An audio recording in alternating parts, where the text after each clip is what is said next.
Let's go to Sourabh Gupta. He's a senior Asia-Pacific International Relations Policy Specialist with the Institute for China-America Studies. Sourabh, great having you.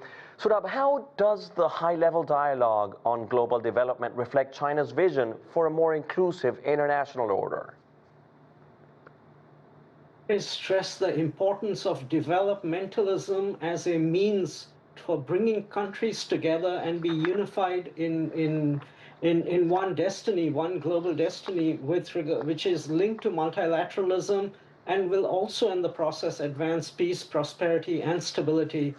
And so China, and particularly under President Xi, have focused a great deal on development as a means of an inclusive system.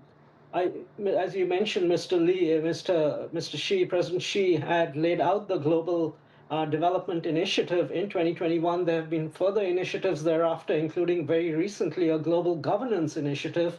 And I think bringing all of them together will actually help provide a very comprehensive vision and a comprehensive pathway forward to recreate a more inclusive international system.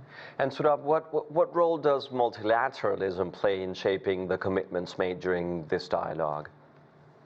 I think multilateralism is very, very important, particularly at this time and age, when we are seeing the signs where power, rather than rules and norms among established rules and norms, which should be obeyed, are in fact being disobeyed. And it is important because in the world we live in today, no major challenge can be solved by just a country or a small group of countries. It requires buy-in from a vast number of countries, society, and not just their leaders and their political establishments, but by the people themselves. And therefore, at a time when multilateralism is under challenge, at a time when we are celebrating and commemorating at least the 80th anniversary of the founding of the UN, which championed multilateralism, I think it becomes that much more important that we start creating markers for how multilateralism is going to be defended and deepened and reformed for the next 80 years going forward. And at the same time, how do themes like poverty reduction, food security, and of course climate change fit into this broader development agenda? You know, in 2015, the UN had put out its the SDG Sustainable Development Goals, which were to be achieved by 2030.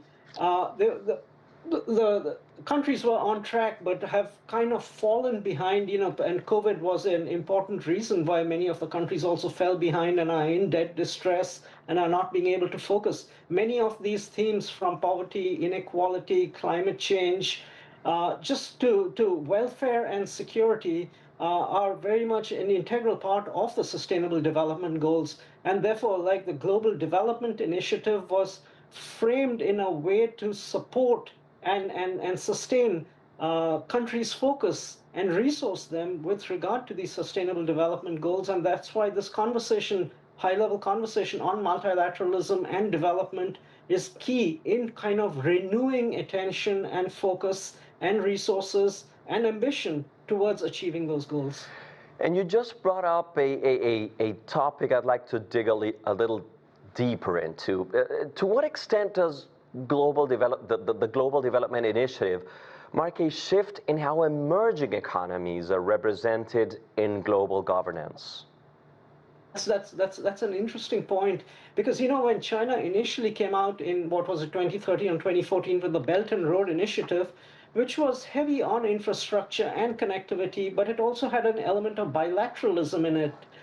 In 2021, when President Xi put out the Global Development Initiative, he also tied it to multilateralism and deepening South-South cooperation, and he resourced it to resource some of the UN funds with regard to South-South cooperation.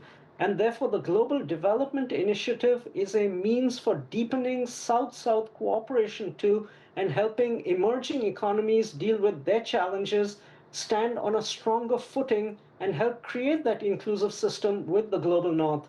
And therefore, I think it's vitally important that the Global Development Initiative is expanded and that emerging economies also find their footing on the basis of assistance, both managerial, technical, in terms of economic resources, capital, etc., to stand on their own feet, find their own development ambitions, goals, and agendas, and to attain and reach these targets.